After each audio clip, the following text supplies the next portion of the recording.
Hello, this is a Brighter Futures film about how ideas improve lives and change policy. It's a great pleasure to welcome Jordan Osserman from the Department of Psychosocial and Psychoanalytic Studies at the University of Essex. Expertise in feminist, queer and critical theory and traditions of psychoanalysis and practices of therapy. So we'll be exploring some of those. So welcome, Jordan. Thank you so Thanks much. for coming along. Here. So would you like to begin by just telling us a bit about your research and what you do, and perhaps also some of the unique insights that you may have as being a researcher and a therapist? Sure, yeah. So very broadly speaking, my work is kind of in the area of gender and sexuality studies, and also I work within the discipline of psychoanalysis, which is something Essex specializes in. When I was finishing my PhD, I published that work as a book that was actually focused on the practice of male circumcision and debates around sort of the ethics of that practice. So it was quite focused both on looking at ideas around why that practice happens and people's opinions for and against it, and kind of the bigger sort of policy implications around practices like that. And then I moved on into doing work on a project called the Waiting Times Project, which looks at the relationship between time and care. And in particular, I've been doing sort of close ethnographic field work with a NHS-funded clinic that works with young people who are exploring questions around gender or considering gender transition. And I spent time with that clinic sort of trying to understand a bit better the role of time in what they do, and some viewers might be familiar with sort of headlines around this service and the very severe waiting list that young people face to access it. So that was a big part of the work as well. And then practically speaking, you're right, I'm in the final stages of a clinical psychoanalytic psychotherapy training. So I also see patients privately in a clinic in London. And that in some ways is both related to my research, is different, but sort of informs it in different ways as well. So the research you're doing is finding out things about the world. The therapy is directly engaging in people's lives to seek to make improvements. The two together are about kind of particularly, say, the work on the role of time in the care of young people. It is about kind of people struggling with questions around gender in particular for that example. How to make things better for people. So you are working kind of directly at a kind of sharp face, aren't you? And essentially what people do with time, to put it very broadly. So for this service in particular, it's been under a lot of strain. There's a very huge waiting list. It's very under-resourced. It's faced a lot of criticism. And one of the questions I came in with was just asking, how do clinicians there carry on providing a service when they're under so much pressure, public scrutiny, under-resourced, all of those kinds of things. And nevertheless, what do they do with the time that they have with young people? And so one of the things, and this in a way is informed by the psychotherapeutic work that I've sort of come to realize through this research, is there's a very big difference between sort of being on a waiting list and not knowing if or when you're going to be seen, and that can be really a form of deprivation for many people. There's a very big difference between that and the kinds of waiting that happens when you are actually being cared for and being seen. So regardless of the sort of debates about how long an assessment process needs to take or anything like that, it's sort of clear across the board that once you sort of have access to someone who's there, who's listening to you, who's helping you work things out and reflect, that something very powerful can happen with time there. That's very different from when you're just sort of waiting and you don't know what's going to happen. And presumably there are some generalities from these kinds of waiting challenges for young people into broader waiting lists in general, whether you're waiting to see a specialist in the health service, or whether you're waiting for a house to be allocated to you. Absolutely. I know these would be outside your specific area, but I can see that anxiety that comes with that changes when you start to see somebody who's helping you and holding your hand a little bit, and especially important for young people who don't know the rules of the game. Absolutely. So one of the things that the project I've been working on is part of a larger team of researchers working on questions of time and care.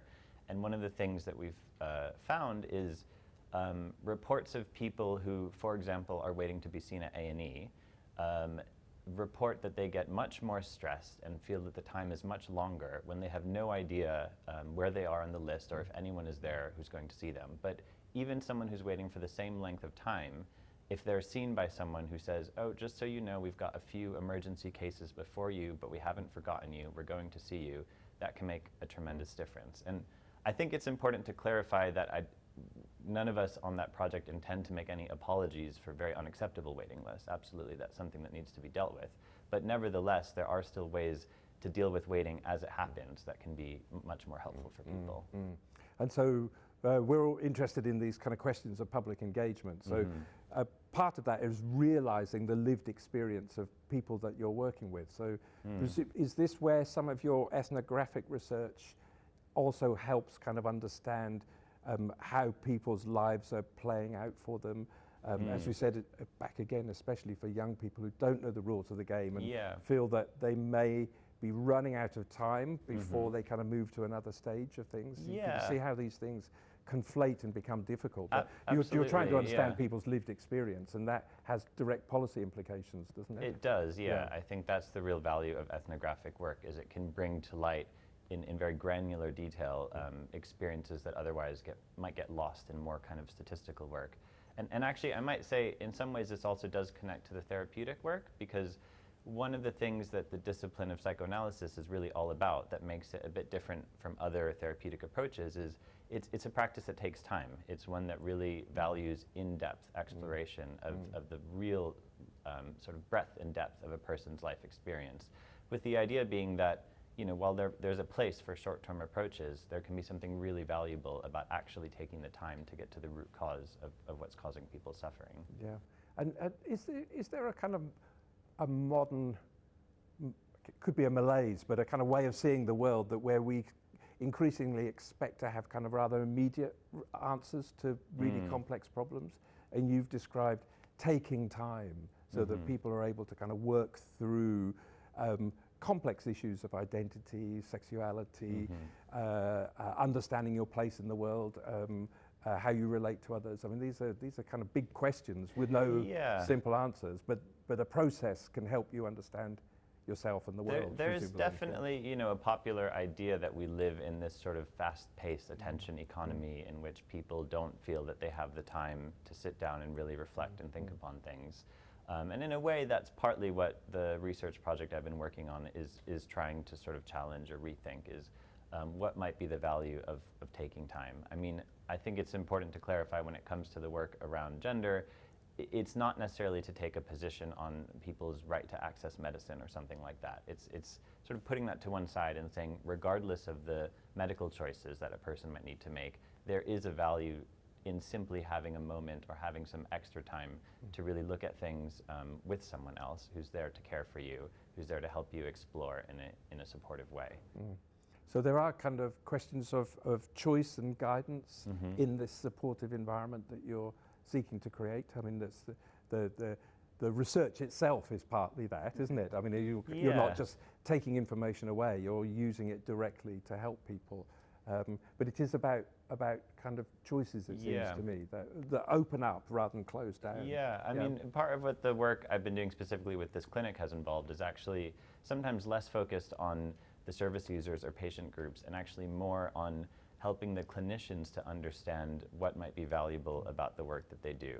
So just to give you an example, when I've had a conversation, because the work has also involved sort of one-on-one interviews, with a clinician who's involved in the very difficult work of managing the waiting list and answering phone calls to people who are anxiously saying, when is my child going to be seen?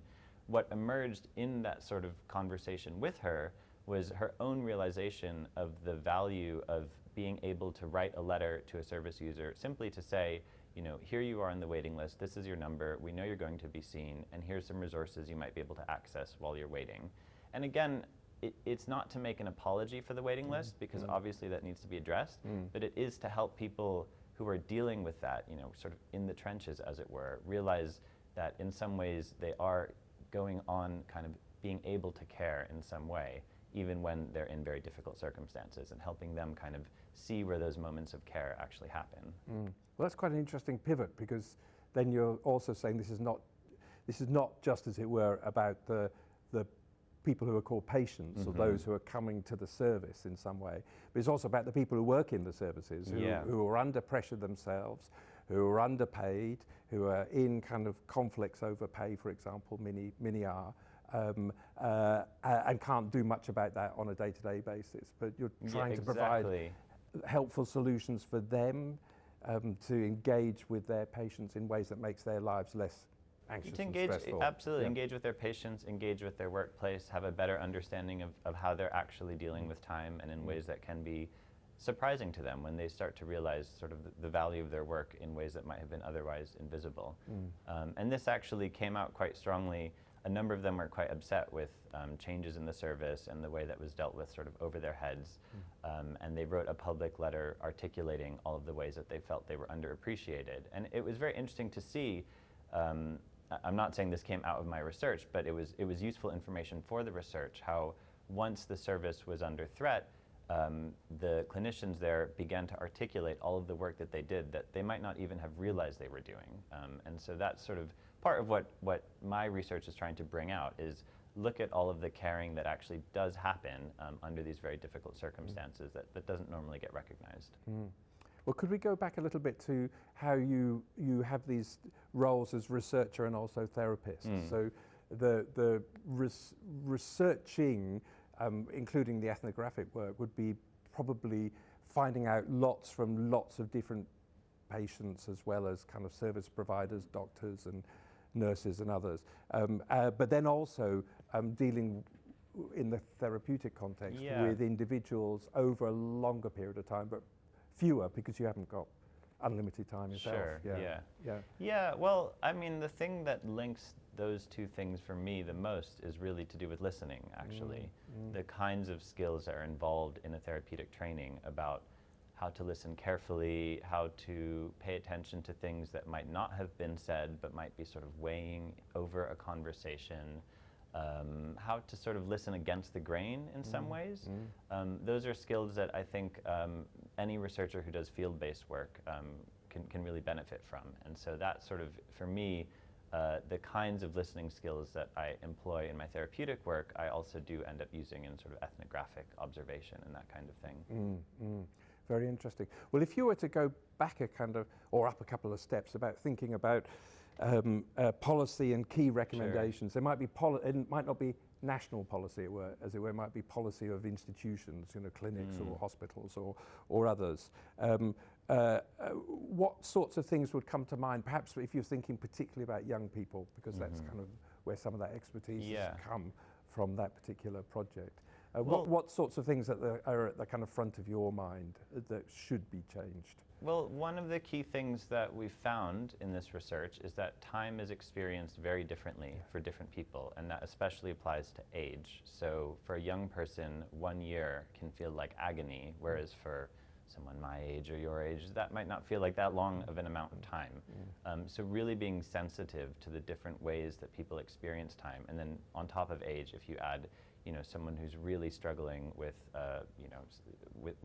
difficulties around their experience of gender, that can feel like a kind of agony that other people might not necessarily relate to. So really trying to appreciate that time means different things for different people can have quite important policy implications. Presumably also, when you're engaging with young people, it's not just that young person. They've got family and carers and support community as well, who are also, in a sense, part of the engagement process, because young people, it's not just them that you're addressing, is it, in this kind of context? And indeed, this isn't so directly linked with the question of time, but one of the things that I've discovered through doing this work is oftentimes the issues with child and adolescent mental health services being themselves under-resourced mean that, in this particular case, when a young person goes to a CAM service, that's the acronym for it, and says, they're struggling with gender and a whole host of other things, that service might say, all right, gender, we'll send you to the specialist service. We've got too many people to deal with otherwise. And there's a whole host of other things that they could help with that they don't end up helping out with. So part of the issue is that at the moment, NHS services are struggling so much that they're not creating the kinds of links that they need to, which also brings in people's family systems and all of that kind of stuff. So would part of your kind of role of rolling out the understanding of research into recommendations or guidelines, is it partly putting those opportunities or options in front of people who are in institutions providing service and saying, hey, you could be doing this, or perhaps you want to formalize it in the following way to help improve the quality of people's lives? Yeah, I mean, partly what I've been doing is going back to the clinicians that I'm observing, that I'm working with, and saying, look, this is what I think I've found so far. This is what I think is going on. This is where I think your work is valuable. This is where you seem to be struggling. This is what we've found out around issues of time. Hearing from them their own response, and then sort of reformulating, you know, with their kind of response in mind, what might eventually form useful recommendations. I'm not yet at the stage of sort of speaking to policymakers about it, but that's sort of the process that I'm going through. Coming, yeah. Thank you very much. Well, Jordan Osserman, thank you very much indeed for coming on Brighter Futures. You've been watching a Brighter Futures film short. For more conversations on how ideas improve lives, as we've heard about today, pop along to our sister podcast, Louder Than Words.